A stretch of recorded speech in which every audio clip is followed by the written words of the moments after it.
Hey guys, welcome back to Kalei Plants. It's me again, Mark, and today we're back with another care guide video. And for this video, we're gonna be talking about our Echeveria Peach Pride. So you can see here, I have 4 plants here, but I'm growing new heads on this stem because I propagated it before. And for this video, we're just gonna be talking about this plant's origin, description, its potting mix, sun and watering needs, and also how to propagate it. And later on, we'll be talking about the problems of this plant. So while we're at it, I bought these plants online. I had them last year. Actually, these 2 heads came from that one stem, and that one stem actually used to be 1 head, and the head just got attacked by insects, and 3 heads popped out instead of 1, so it grew 3 heads. And I've actually given away the other one as a gift to my friend. And also we have this bigger one, which I thought was an Echeveria hakuhu, but as it grew, I quickly realized that it was not a hakuhu, and I'm now categorizing it with my peach pride because it actually resembles the peach pride. So which is why I think that I now consider them the same plant. If you think that it's a different kind of Echeveria, then feel free to comment below the proper ID. So now on this plant's origin, while I was researching about it, it's actually not found in the wild. So it's actually found cultivated according to the documenters to the website Succulent, which I always go to when researching about plants. So they don't have any description when it comes to this plant, so now we're just gonna guess where it came from. But I think that it probably came from Gibiflora, so this could probably be a Gibiflora hybrid. I've seen a lot of the photos of this plant, and they usually come from Korea and not from Mexico or not from any other places. So it could have originated there. It could have been a hybrid of an unknown Echeveria gibiflora. I would say that it's a gibiflora hybrid because the plant grows this large stem. So you can see on this one, actually this one looks really pretty. It's not really nice, really peachy, really beautiful. So it's actually a very big succulent. It's not one that will stay compact. It will grow these large leaves. So you can see here, while it's still small, it actually grows large leaves already. So as it grows, it will only grow into these like large rosettes of Echeverias, which is why I think that it's a gibiflora hybrid. Now also the leaves, while we're describing it, is actually green, vibrant green to peach in color. So as it becomes more stressed, it will turn into this yellowish color, which is really pretty. It actually stands out from other farina heavy Echeverias. It stands out from that because of the vibrant green color. Other Echeverias, if they're not stressed, they will only look whitish green, but this one looks yellowish green, vibrant, which is really pretty. And for me, I really like this plant. Also, it has that distinct like red edges to it as well, much like the Chihuahuensis, but this one has it much more smaller. It has smaller leaf tips with this reddish coloration, which is really a cute addition to the wide leaves of this plant. Now I would also say that this plant is probably the same plant as the Momoka or the Echeveria mocha, which is usually sold as a variegated succulent from Korea or here in the Philippines. That variegated mocha succulent pretty much looks the same with this one, only that its leaves are much more paler because of the variegation, but I think that it's the same plant.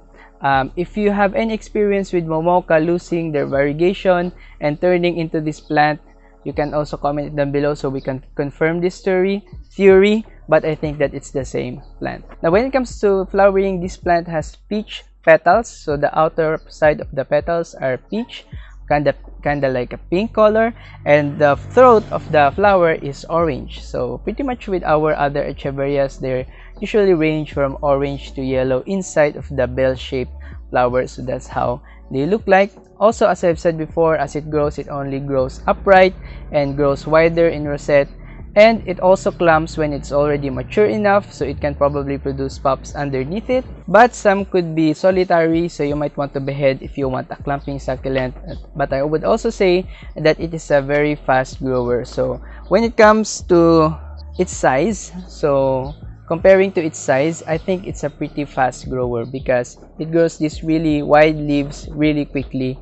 So it's much more faster, it develops much more faster than our smaller, thicker leafed Echeverias. Now let's talk about this plant's sun exposure. Once you receive this plant, if you buy it from online, it's best to give it morning sun for 7 days. So that's how I usually acclimate my succulents. I give them morning sun already, and I let them have sun while it's not too hot, and then I give them filtered sun for the rest of the day. So that's the sun exposure I give all my succulents, and I found that it's very effective with this one. I also give it more sun because on my experience with it, it tends to etiolate very quickly if you don't give it much sun, and it loses that vibrant coloration. So it doesn't look very light like this if you give it less sun. It will turn kind of darker in color, which I don't really mind, but it's not really the way I want it to look. I want it to look very vibrant and very bright in color, so I give it more sun, and now it turns into that vibrant color. And also it becomes more compact if you give it more sun, because yeah, in my experience, this one tends to grow tall very quickly. So you can see here, this is the stem that I took those two heads from, and it's actually a very long stem, if you can see here.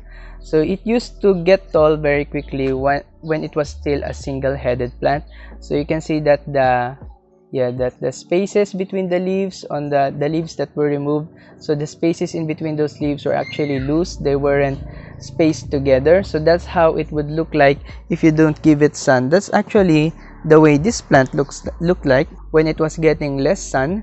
So the leaves were actually separated, so it doesn't have that very compact look. It will only become compact if you give it more sun, and it will also become closed if you give it sun. But if you give it less sun, the rosette will be much more open. It's not very ugly if the rosette is open, but I usually like it when my Echeveria rosettes are closed. Now onto this plant's potting mix, I would recommend our usual 7 parts inorganic material like pumice and 3 parts organic material like carbonized rice hull, compost, or cocoa peat, or a mixture of those. So you can use that with this plant.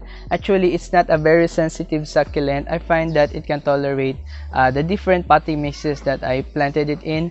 So it used to be in a different potting mix, and this other plant is in a new potting mix, but they all perform very well no matter what potting mix I put them in. I think that they're not very sensitive when it comes to their roots, and they can tolerate a little bit of watering. So they can tolerate if their potting mix doesn't dry out very quickly, which I find that very good for these plants, because a lot of other people will actually be doing guesswork when they're new with succulents. So if they don't know how to water properly, then some other succulents can actually die right away. But this one, it can tolerate a little more watering. It doesn't drop its leaves if it stayed wet for too long. Now, of course, giving it too much water will probably kill it, which is why I would recommend that you only water it if the bottom leaves are already wrinkled and if the potting mix is already thoroughly dry. So you can see here that it's not a very thin, it's actually a thin leaf succulent, but it's not paper thin. It's not like the rose cabbage Echeveria leaves, which are very thin. This one is a little bit more thicker. It's got some heft to it, so you would know if the leaf is already dry, if it already needs water. The leaf kind of feels like they're lacking inside. You can squish it a little bit, and then they don't feel very firm. So that's how the leaves become when it doesn't have a lot of water. So I would usually, if I'm inspecting my plant, I would squish it like this. So if it becomes squishy, then I know that it doesn't have a lot of water in it, so it can take in more water. Also, it's best if you can check its potting mix if it's thoroughly dry before you water, because if the potting mix is still wet, you might have a chance of getting rot if you water them right away if the potting mix is still wet. Now, when it comes to propagating the succulent, if I'm correct and if it's related to the Gibiflora, then propagating it via leaf may not be very successful, because we all know Gibiflora Echeverias don't actually propagate via leaf. They have very low chances of success with that.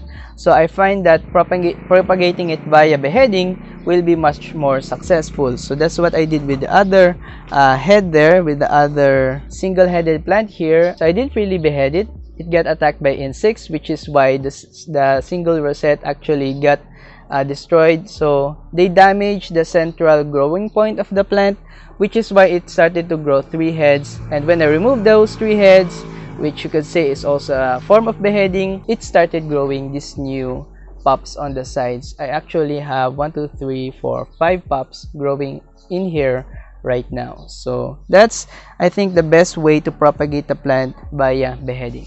Now, when it comes to problems, I haven't had a lot of problems, as I said before. Actually, the worst problem that I had is the attack of the insects on that, but it wasn't mealybugs. It actually resembles something like a caterpillar. So a butterfly laid their eggs on the plant and it hatched caterpillars, and that's what damaged the plant. But I haven't found any other pests with it. I haven't found mealybugs, scale, or aphids with this plant. It's actually very resilient when it comes to pests. But you could still probably get those pests if you neglect the plant, if you don't water it consistently, which is why I would recommend that you don't neglect your plant so that it won't grow weaker, so that it won't attract pests. But if you still manage to get pests on it, then you can also add Starkle G in its potting mix so that the insecticide can kill the pests. So when the plant absorbs the insecticides through its roots, then any insect that will bite on the plant will die. So I would recommend using Starkle G if you have any insect issues with that. When it comes to shaping, I find that this plant is very good in shaping. I've had that one plant before come to me through shaping, and I haven't had issues with it. Of course, you can expect the plant to lose a little bit of its bottom leaves when in shaping while it's rooting, so that's pretty much expected. But once it acclimates, it adjusts to your place, and it produces new roots, then it can also produce new leaves very quickly. So I wouldn't really mind getting damage on the leaves because it's one that will produce new leaves quickly. And also, even if the leaves are green and even if it has a little bit of a thinner farina, I don't find any problems with it burning in the sun. So they're actually at the farther side of my greenhouse right here. They get the first sun in the morning, and then they get that sun, direct sun, until it's the middle of the day. So that's where they're placed, and you can see here they don't even have any damage with sun. So they can tolerate a little bit of heat. So it might be very good for those who doesn't have any protection in their gardens yet. So because this plant can tolerate a lot of heat, and it actually looks and becomes more colorful when it gets a lot of sun. But of course, if you're getting temperatures of 35 and up, getting into 40 degrees Celsius, I would recommend that you give it some more protection because it can still probably burn if it gets too hot in your area. Now, as you might see, this is not actually a very conventional type of succulent because they don't look like the popular Echeverias on the market right now. But if you're looking for something that's interesting, that doesn't necessarily have a lot of farina but still beautiful on their own, then I would recommend this one. It's especially very easy to care for. You can see that this video is very short. I've had little to say with it because I didn't have any problems with this plant. So I would really recommend it if you're a beginner and if you want something that's really beautiful and really unique to add to your garden. So I think that's about it for this care guide video, guys. I really hope that you like it. If you did, please make sure to hit the thumbs up below, and also please comment down any succulents that you would want to see me do a care guide video next so that I know what to add to the list. And if you haven't already subscribed, please hit the subscribe below. It really helps us grow here in the channel, and you can also turn on notifications so that you will know when I will be posting new videos on succulents as well. So I think that's about it for this video, guys. I will see you on the next one. Bye bye.